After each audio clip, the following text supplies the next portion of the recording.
Tom Brady is the greatest to ever do it. How in the hell do you not let the greatest player of all time call his own shot? Let the man call his own shot. But is there another tandem, wide receiver and quarterback, that you would take for the next 5 years other than Joe Burrow and Jamar Chase? The SEC as a whole, just think about it. How many times have we talked about this many teams? Welcome to the Jboy Show, hosted by Jake Crane.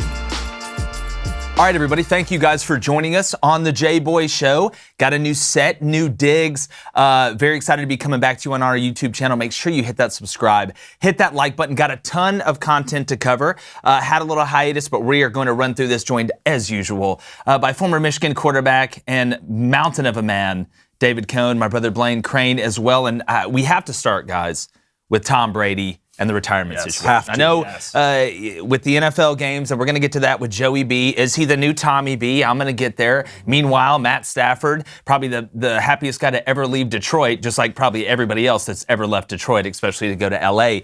But the biggest question is, and Adam Schefter, Jeff Darlington broke the news. There's been a little bit of back and forth on whether it's true or not. Is Tom Brady going to stay retired, or is he actually retired? But I do want to say this.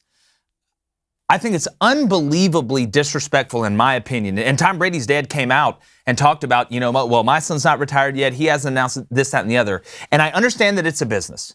I get that. I get it. I'm in the business. But when you have a guy like Tom Brady, a Mount Rushmore guy, a guy that will be regarded as one of the greatest, if not the greatest football players of all time for what he's accomplished on the field. You've seen how he's been able to take care of his body off the field. He's literally Benjamin Button. He's as close to Benjamin Button as we're ever going to get.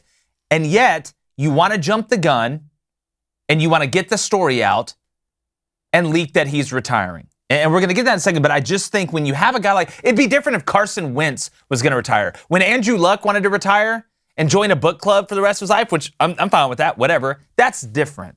But Tom Brady, I don't know if we will ever see this again. And I feel like he had earned the right.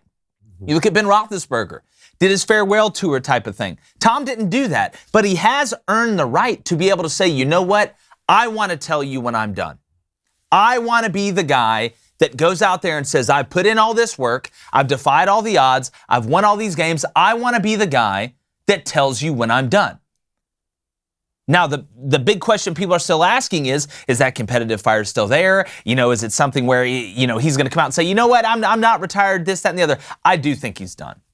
I think he's done. I don't think Tom Brady is Brett Favre. I don't think Tom Brady is one of these guys that's going to retire, then go change the game in shaving, then come back and play. I don't see him as that.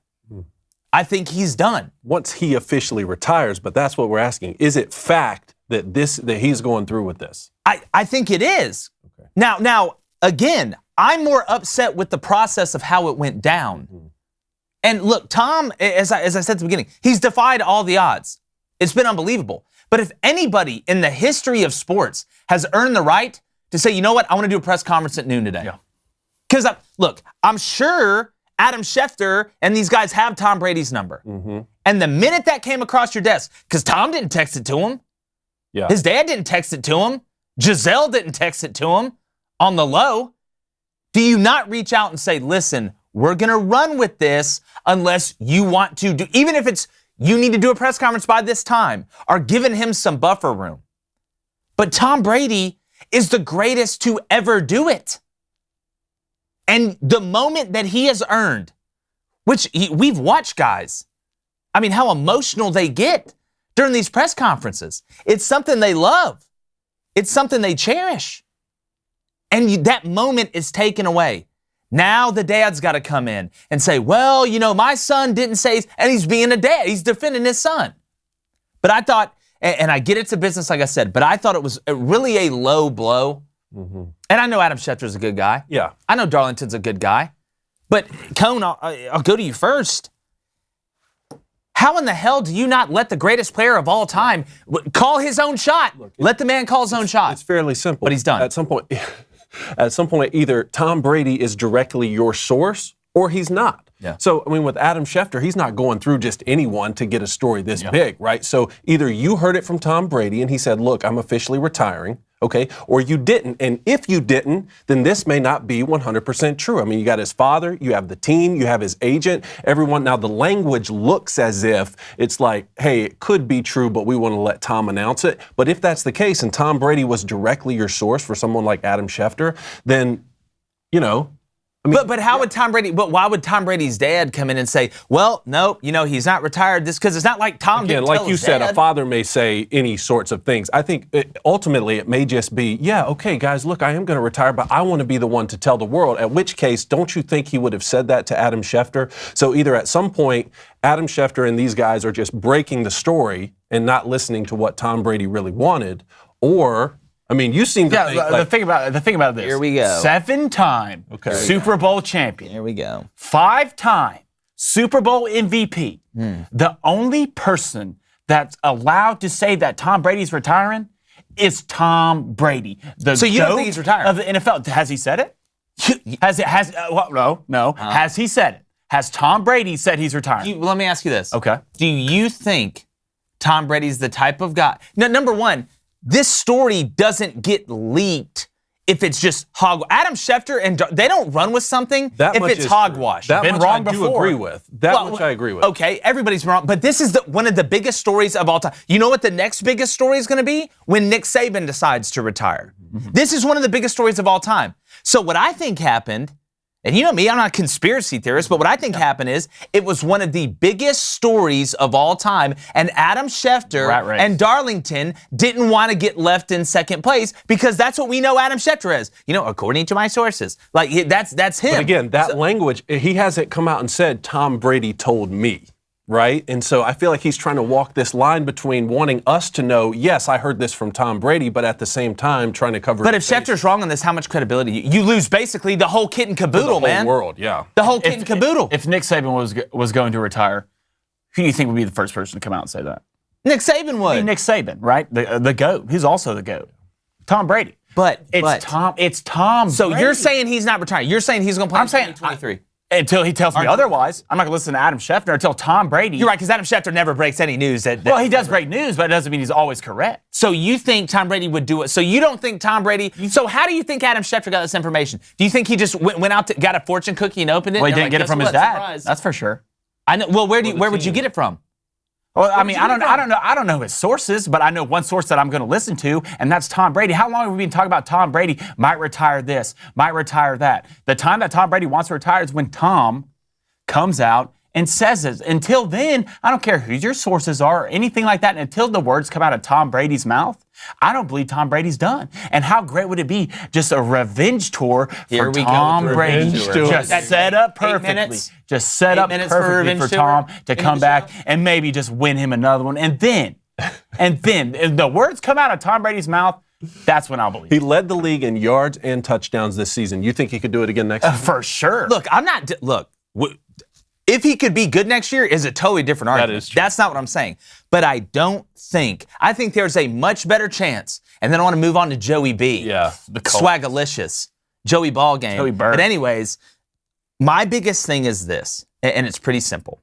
I think there's a good chance that this information got floated to Adam Schefter by somebody with a lot of credibility. Okay. A lot of credibility. And I also think there is a very big chance that Adam Schefter jumped the gun a little bit in breaking it. Yeah. Because again, imagine holding that information and then somebody else comes out and breaks it. I think that's what happened too. That's fair enough. Like, that's what I think Tom's done. Tom is not the guy, like I said, he's not Brett Favre. He's not the guy that's going to say, oh, well, I'm done, I'm retiring, I'm crying, I'm hugging my kids, I'm going to go stare at Giselle all day, which isn't a bad thing. But he's not the type of guy that retires and then comes out. I don't think he's that guy. Okay. We haven't seen that a lot. And we'll see it. The minute he comes out and retires, then we'll get back to it. Before we move on to the conference championship recaps, Tom Brady does not play next season. I don't think he plays next season. You got him playing. Oh, he's going to be under center next season. I love it. Okay. What do you know, Cone? What do you got? I'll say no. I'll say You'll no. say no? Just because for the same Smart reason man. you said, whatever happened, whatever got lost in translation, I don't think this story gets broken like this if Tom Brady has been sitting around saying, wait, I still haven't made up my mind. Yeah. So I just don't think this story gets broken. I think he made up his mind. I think he knew. I think he knew probably halfway through this year. And I hate to, conjecture, whatever. But I think he had his mind made when up. he officially comes out, then we'll do our Mount Rushmore, Tom Brady's the greatest. We'll do a whole segment. Then I'm going to pass you the ball, and you're going to dunk in that goal. That's not on easy me. enough. Yeah. All right, you want to go AFC or NFC? Let's go AFC. Okay, so is Joey B the next Tommy B? Look, this is with comparisons to the greatest of all time, because I think we have to say Tom Brady is the greatest of all time. I don't think it's fair to put that type of pressure on Joe Burrow. He may want it. But look, number one, when he showed up dressed like that, you knew it was about to get awfully physical around there. It's a problem. He's got the chain bling. He's a lot of things going on. But when you watch this guy, and let's make no bones about it, this Bengals offensive line, I'm surprised Joe Burrow does not look like Mr. Potato Head. Sure. Like they're going to pick his arms and his nose and his eyes up off the field because they're having to get the ball out quick. But the plays he makes in the moments where you have to make them, there's a lot of guys with a ton of talent in the league. You look at Lamar, we can go down the list of guys that are unbelievably talented, more athletic than Joe Burrow. But there's a long list of guys that are more athletic than Tom Brady. But what Joe Burrow has been able to do, going back home to Cincinnati, with this offensive line, with this roster, with Jamar, you're only going to be chasing me? It's hard not to look at his swag and his demeanor. Now, I think he's a little more verbal in press conferences and stuff. Tom Brady, and maybe that was a little bit of Belichick of, don't shake the hornet's nest. I don't want you to go over there, causing problems, whatever. Joe says what he wants to say. I think he's going to do it his own way. But whenever you're comparing guys to the greatest of all time, especially this early in their career, I think that's an unfair mark. Again, because Tom Brady's the greatest of all time, Blaine. I mean, do you see Tommy B and Joey B? That's the comparison's so tough. Right, the way I see them kind of the same is that clutch gene. Yeah, that clutch factor. Teach it. Down 21-3, down 21-3 against the Chiefs, and what do you do? Joey B did a lot like Tommy B and came back and won it, just on point, and his pocket presence is what does it for me. Because you said it, that offensive line, it's not the best, it's not the worst, it's mediocre. And you're about to play a Rams team with an extremely good defensive front, but his pocket presence, and for him, how close can you keep Jamar Chase to you? Because you can see that chemistry travel from college. Oh, you can see it. Class I failed in high school. They're not even thinking about it. They're just doing it. But I'm telling you, the thing that reminds me of Joey B to Tommy B is that when you need that drive, when you need that pass, when you need that play, Joey B can do it like Tommy B. Not only does he deliver on it, but seems to want it. That's the thing. Yeah, the competitiveness. This undeniable will to win. I mean, even at LSU, right? I mean, it seems like that's the biggest thing that, to me, draws comparison. And it'll be interesting to watch him throughout his career to see. I mean, we talk about Tom Brady, 7 Super Bowls, 6 of those he led game-winning drives. They got to get the man some help. 6 of those led game-winning drives. So Joe Burrow seems to be the type that could do that. But just think about this. Young quarterbacks in the AFC moving forward for maybe the next decade. You got Joe Burrow, right? Josh Allen, Patrick Mahomes. Just think about all 3 of those guys going What was up with Mahomes? Mahomes just looked off. Didn't play well. I think he ended up throwing for 300 plus. I don't know what was worse, his passing game or Jackson's Mahomes TikTok dancing game. Well, I don't know. The Jackson Mahomes TikTok dancing game's worse. I can go ahead and tell you. The whole world was cheering for the Bengals. They really were. But Mahomes just looked and Patrick, look, talk about Joe Burrow and all that stuff's great. Patrick's won one. Patrick's climbed the mountain and gotten over it. But Patrick's had a whole hell of a lot more help than Joe Burrow has. That offensive line is built together with bubble gum and rubber bands. Yeah. That's basically what it's put together with. And they've got to get him a ton of help. But if he wins a Super Bowl with this team, and that roster that surround him like I know they will, you may see something. I know you got Josh. We can go down the list. I know you got Patrick. But, I mean, Joe Burrow's a little bit different than what we've seen. You said it, he wants the moment. There's some guys that want to shoot that 3 when they're down 2. Yep. There's some guys that want to have it all on them. Hit it to me, run it at me, throw it at me. Those are the great ones. You can't teach that. You either have that or you don't. It's put in you or you don't. And look, is there going in, regardless of what happens in the Super Bowl. Yep. And I know Cooper Kupp and Debo went off this year. Went off. And Cooper's got another one. I mean, over 2,000 receivers, that's ridiculous. But is there another tandem, wide receiver and quarterback, that you would take for the next 5 years other than Joe Burrow and Jamar Chase? Nope. No. Because I don't know if Matt Stafford, like you're talking about, I don't know if Matt Stafford goes another 5 years. I mean, if he wins a Super Bowl out there, I'll take Joe Burrow and Jamar Chase in a heartbeat. Well, and another thing, and I'm going to get to the Rams and all this and that, because, look, I think the Rams are going to win. I don't want to dive too far into it. We always talk about the games won up front. Got 2 weeks. But when I look at the way the Rams game went down against the 49ers, Jimmy G, to me, showed you who he really was. But the biggest story, and I'm going back to the roots on this one, SEC quarterback and Matt Stafford went to Georgia. SEC quarterback Joe Burrow went to LSU. Where's SEC bias now? I don't hear you talking now. It's just amazing how we keep seeing it. 2 SEC teams in the national championship game. Look at college basketball. Now you got 2 SEC quarterbacks facing off in the Super Bowl. It's dominated by the SEC. No more bias talk. Done with it. Blasphemy. I don't care who it is, Emmanuel Acho, anybody. It doesn't matter to me. The proof is in the pudding. Yeah. It's in the pudding. And, we're going to break down the Rams and what they're going to do to the Bengals offensive line and that whole team and what they've been able to do. And I know they don't have a first-round pick till when? 2024. Wow.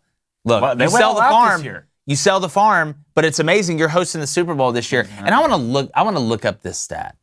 How many teams in hosting the Super Bowl, maybe even the first time ever hosting the Super Bowl, did that team make the Super Bowl?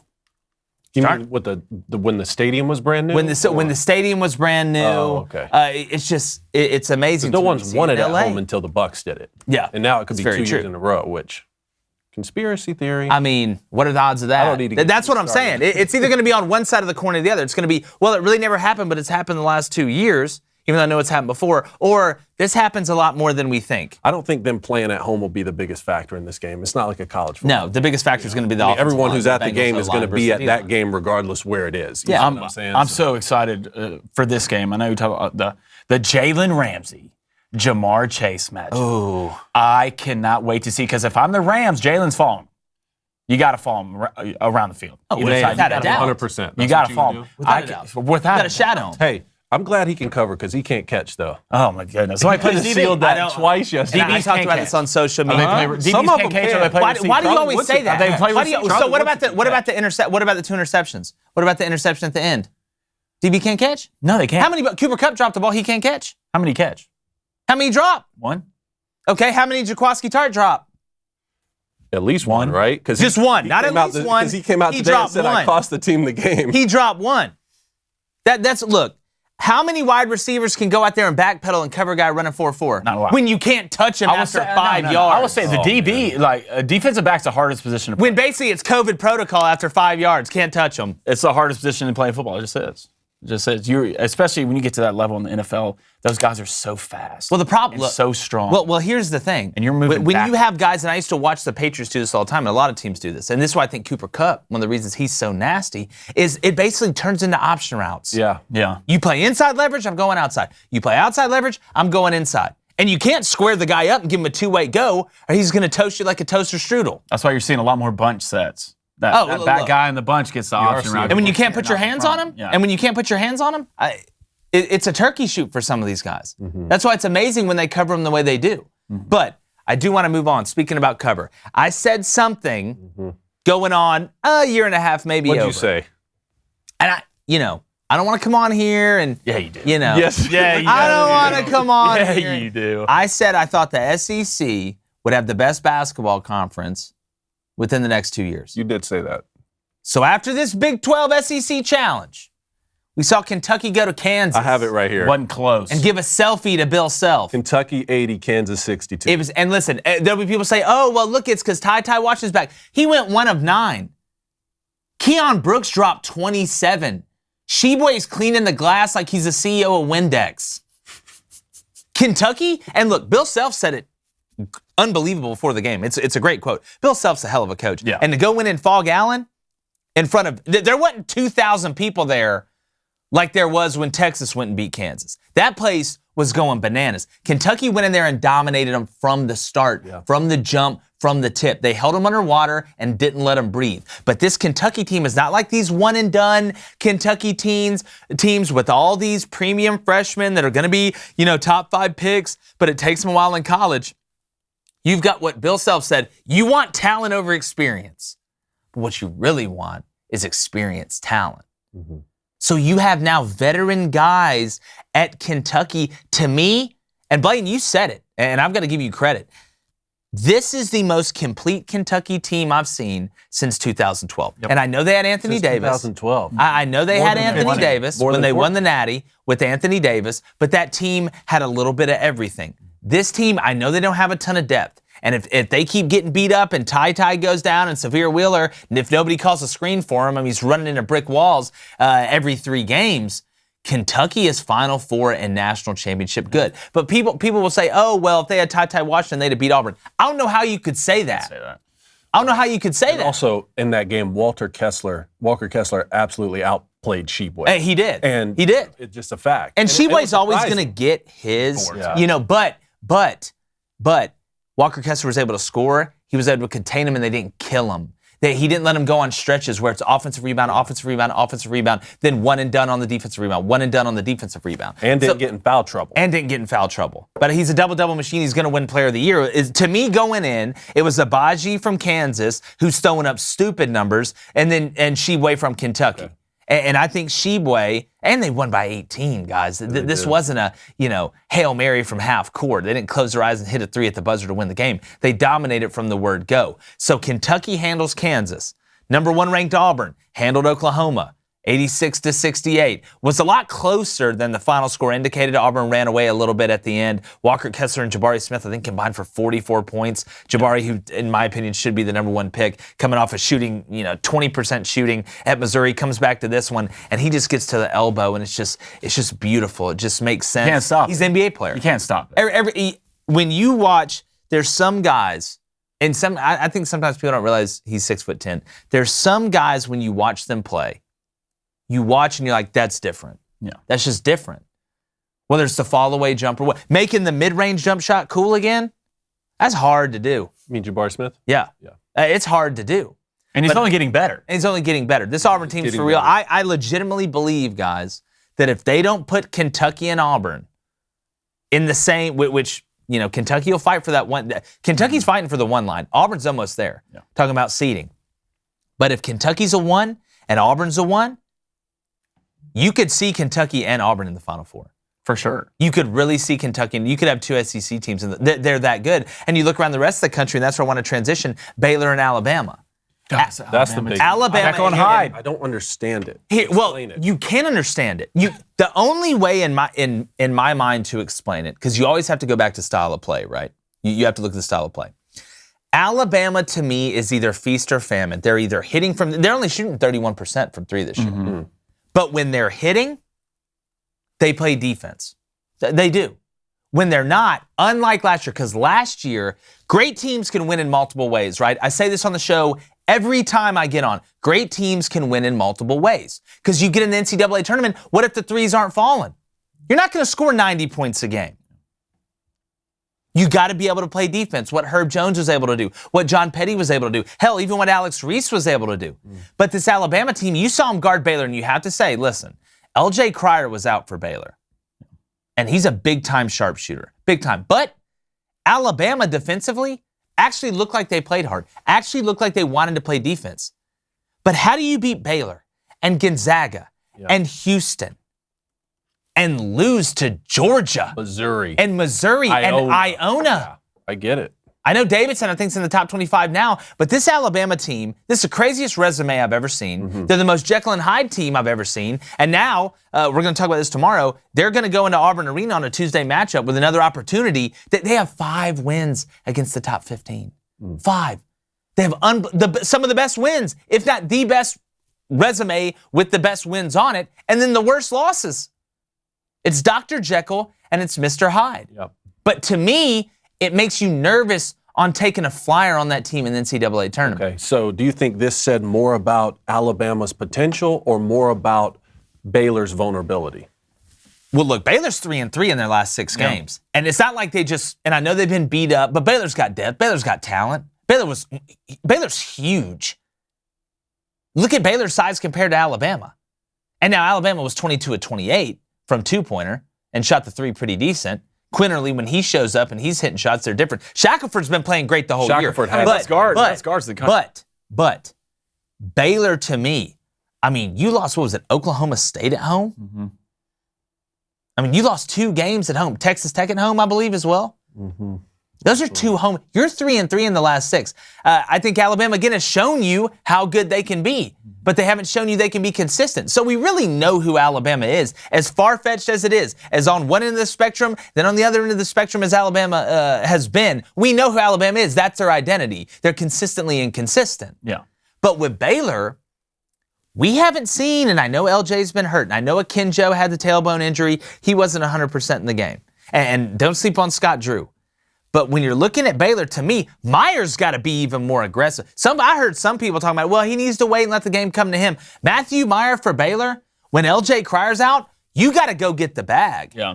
Like to me, I think he had to be even more forceful. You know, everyday John down at the bottom, he's going to do what he does. Sohan's, a nice player, a young guy out of Germany that I think is very talented.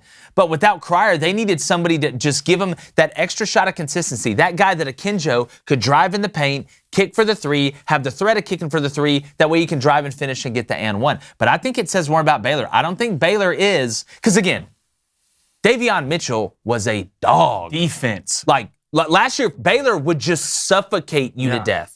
They would just, they're almost like Georgia in football a little bit. They weren't the Cobra that was going to just dot the whole game.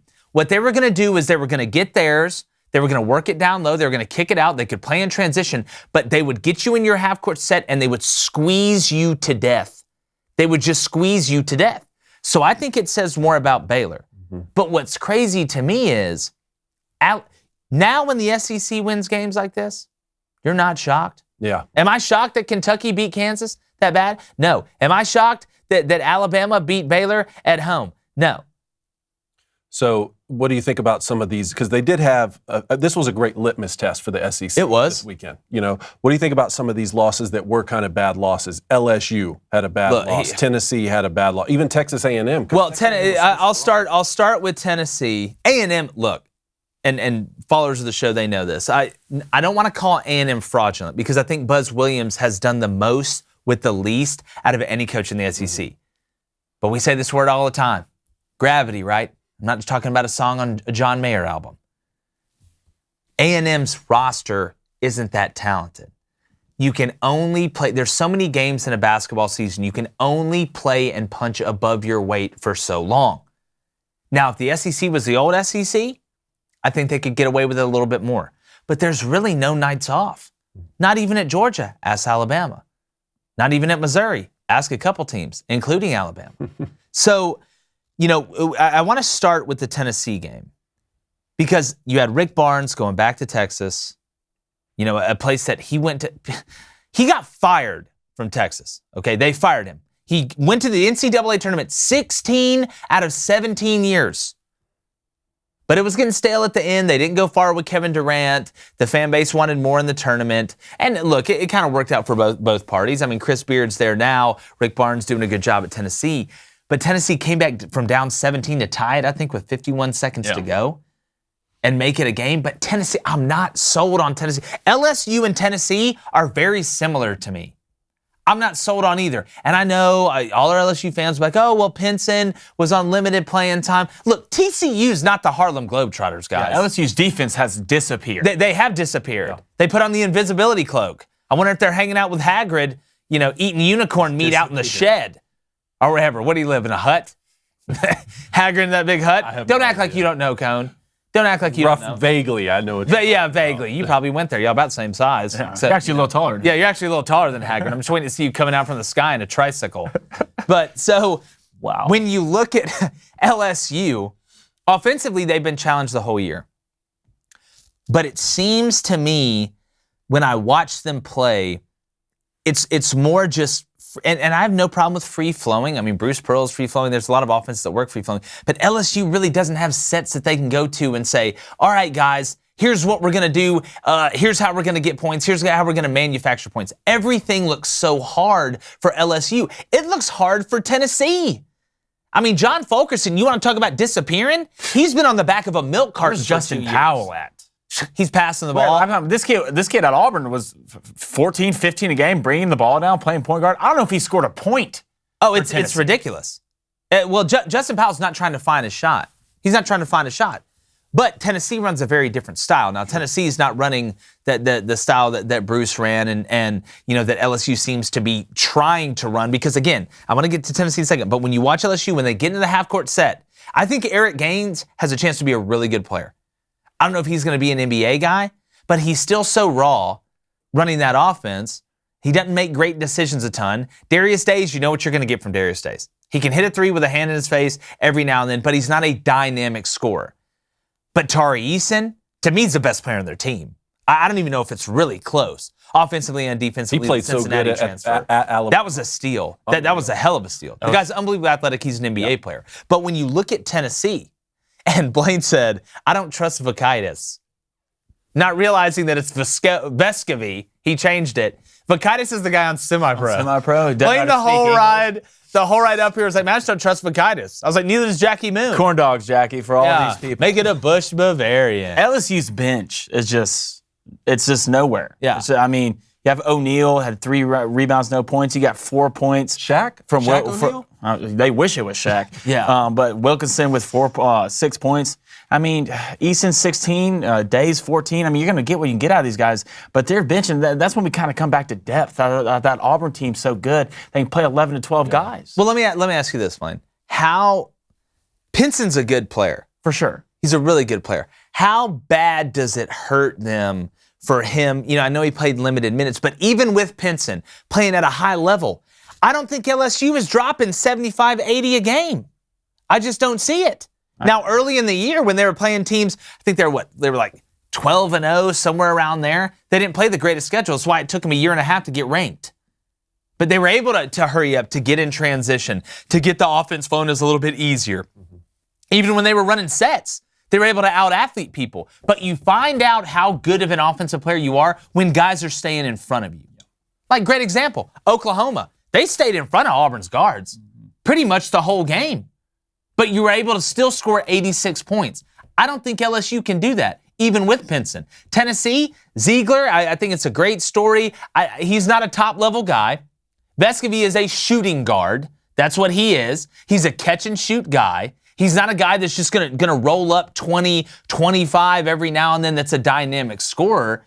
But Kennedy Chandler, we know how talented he is. He's an NBA player, but the light switch goes on and off for him. We see it go on and off for him.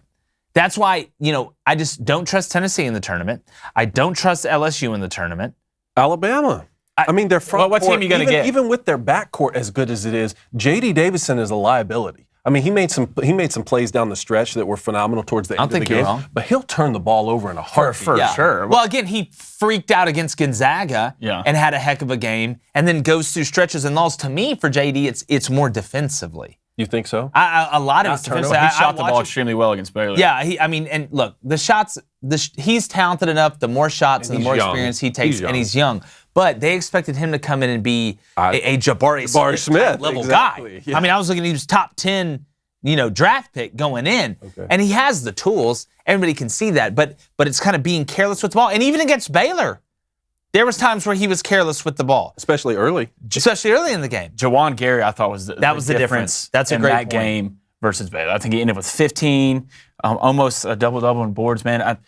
If you want the blue-collar stuff from a guy in Alabama, Jawan Gary, because he has to play like that. And that mask he was wearing was sweet. It was. I was wondering if him and Batman were going to fight after the end of the game. When you're trying to replace a Herb Jones, you have to have because your big's not playing as good as you want. You have to have it. Well, look, and Herb's doing it in the NFL or in the NBA. Yeah. But when you look, it has to be a team. They don't have a dominant big man. Yep. Herb was the fixer on offense and defense.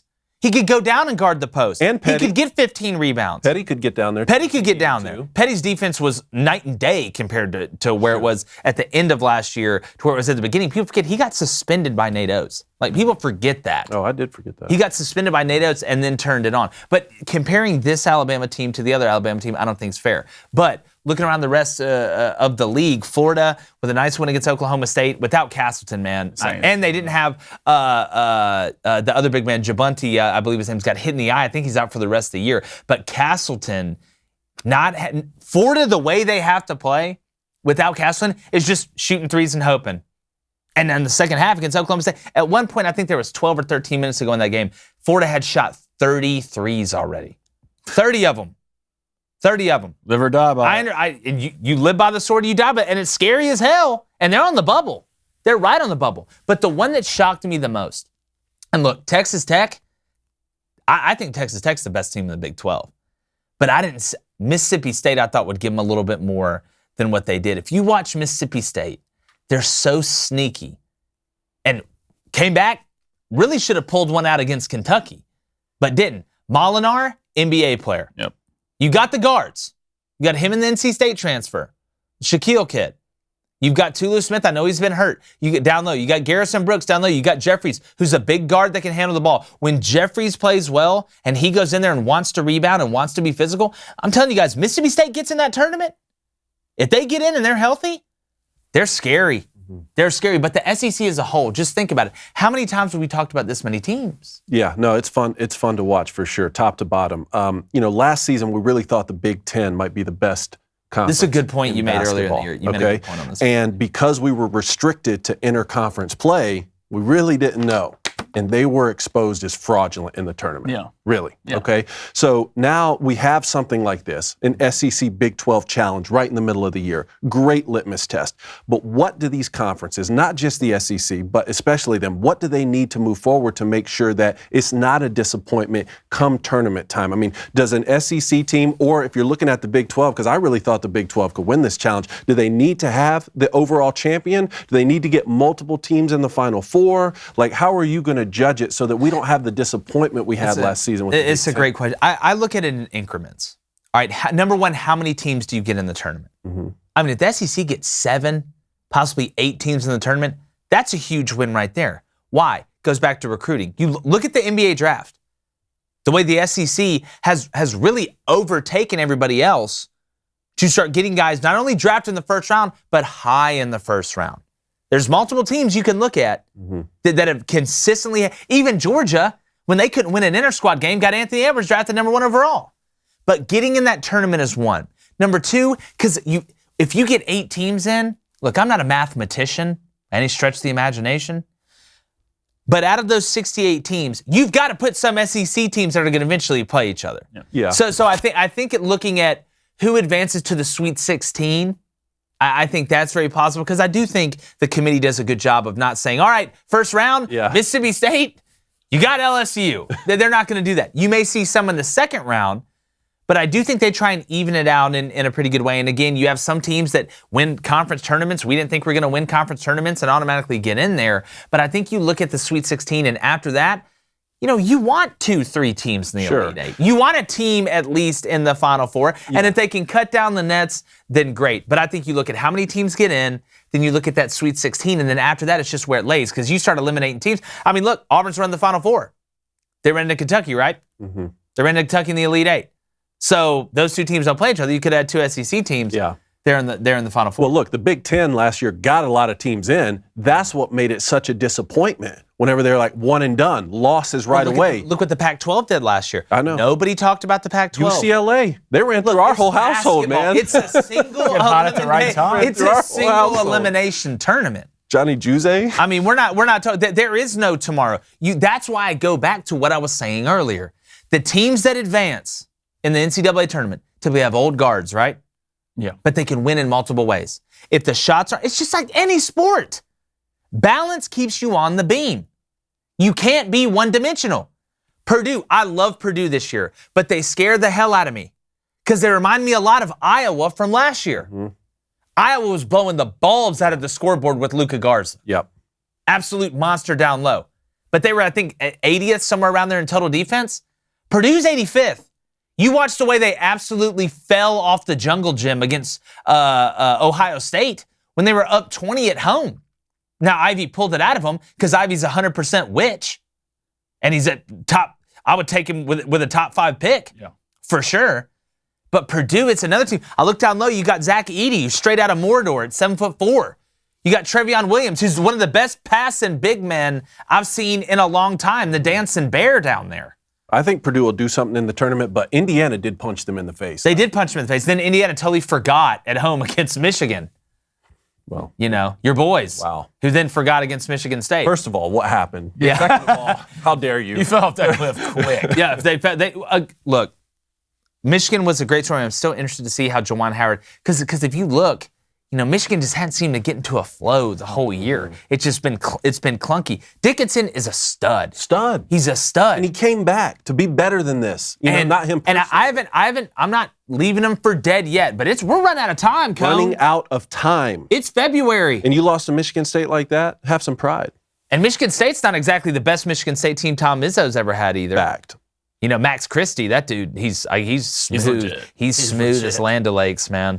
He's smooth. But speaking of smooth, it's been a smooth transition now in the new set. Yeah. Area 52. Oops. You want to go a little around the world now? Let's go around the world. Let's tell them about the around the world segment. We want to start getting some more segments in here. Yeah, drop that knowledge on them. Maybe that aren't a full segment, but we want to highlight those stories. So we want to go around the world here.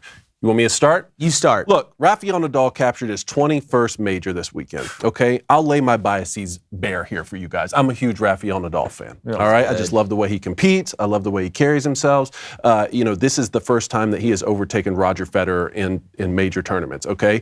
He did it at the Australian Open, and, Novak Djokovic wasn't there, which I have a hard time believing that he would have gone through Novak for this, considering that the Australia has been Nadal's worst tournament, and it's been Novak's best tournament. We're going to keep a tab on this and see what happens, because there may be a situation where Djokovic can't even defend one of his major titles from last year, and he almost won. But you can't take that from Rafi, though. Rafi just got to play who he can play. Take it. So I have been conflicted, because when I see Rafael Nadal win, I want him to do it against the best. At the same time, he won 21 majors now. Unbelievable, incredible career, and look, the French is next. So he could go ahead and win 22 and get 2 ahead, from those other guys. But either way, phenomenal 5-setter. He came back from 2 sets down. Wow. Unbelievable. I can't even imagine playing 5 sets. I love watching those guys play. Yeah, mine was kind of cool. After that great Bills and Chiefs game, which was just an elite game, especially after the Josh Allen performance, Mahomes performance, the Chiefs fans with 13 seconds left when they started that drive to go tie it up. Josh Allen's grandma died of cancer, I believe, and Josh Allen does a foundation, Oichi Children's Hospital Foundation, and the Chiefs fans donated $13. A lot of them raised over $300,000 for that children's hospital. Man, I thought that was so cool. And if you're one of those fans, congratulations, man. You'd be super proud. Yeah, that's more important than any touchdown or anything like that. And Josh Allen, our condolences go out to him. Hell of a player. That's one of the best football games. It's not just in the NFL, just in general. If they won the coin flip, he might still be playing. Yeah, we'll get to that. We'll get to the overtime rules. Mine, I'm going to take it back to the SEC. Auburn offensive coordinator, brand new offensive coordinator after Mike Bobo was let go and is now an analyst at Georgia. Austin Davis has decided to step away for personal reasons. And I bring this up because for a couple reasons. One, I'm never going to sit here and talk about somebody's mental health, what's going on with him or the reason he left, or could he not handle recruiting, this, that, and the other. But I'm going to take it in a big scope. Brian Harsin is responsible for who you hire. You're responsible for it. You're the head man. That's why you're making that money. Since he has gotten to Auburn, and look, I was one of the first people to tell you, give him a chance, this, that, and the other. It has been nothing but chaos, especially since the season ended. You've got Derek Mason saying he's stepping away to pursue other opportunities. Oh, what was that opportunity? The DC at Oklahoma State. Mike Bobo, the coordinator you hired, gone. That's 2. Then you hire a young guy, which to me says you want to call the plays. And I think Austin's been a hell of a coach. But you have to own this too. There's no free passes.